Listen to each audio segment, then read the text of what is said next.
क्रिस्का recording studio Ekangar सराय। तारों का चमकता गहना हो और फूलों की महकती बाती हो,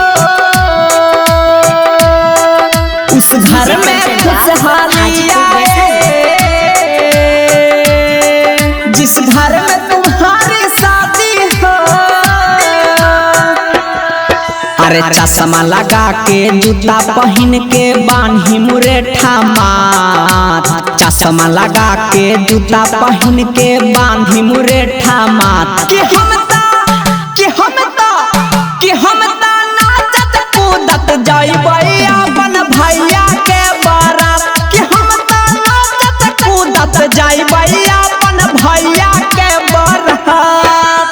जय मालावा पर रहबै हम दूल्हबे के साथ, जय मालावा पर रहबै हम दूल्हबे के साथ। कि हम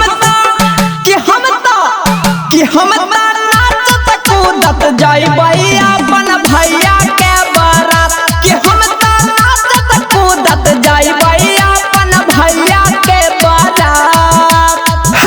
आज मेरे यार की शादी है, आज मेरे यार की शादी है, लगता है कि जैसे सारे संसार की शादी है। आज मेरे यार की शादी है, आज मेरे यार की शादी है।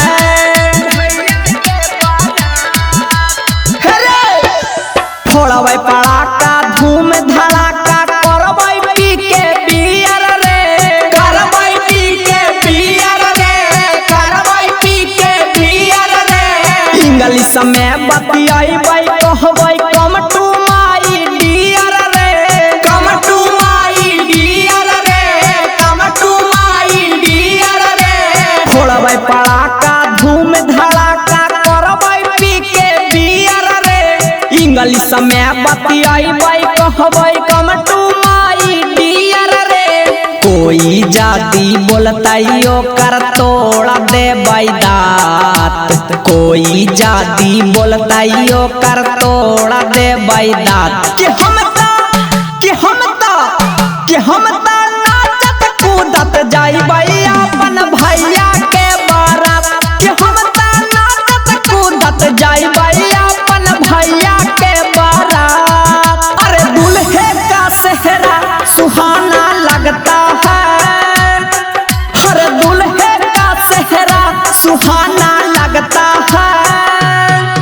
अरे दुल्हन का तो दिल दीवाना लगता है, अरे दुल्हन का तो दिल दीवाना लगता है।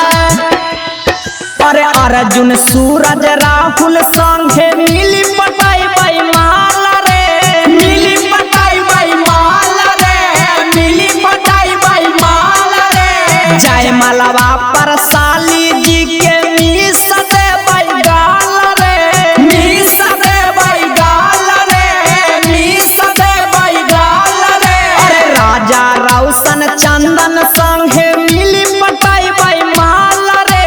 जय मालावा पर साली जी के मीस देबै गाल रे।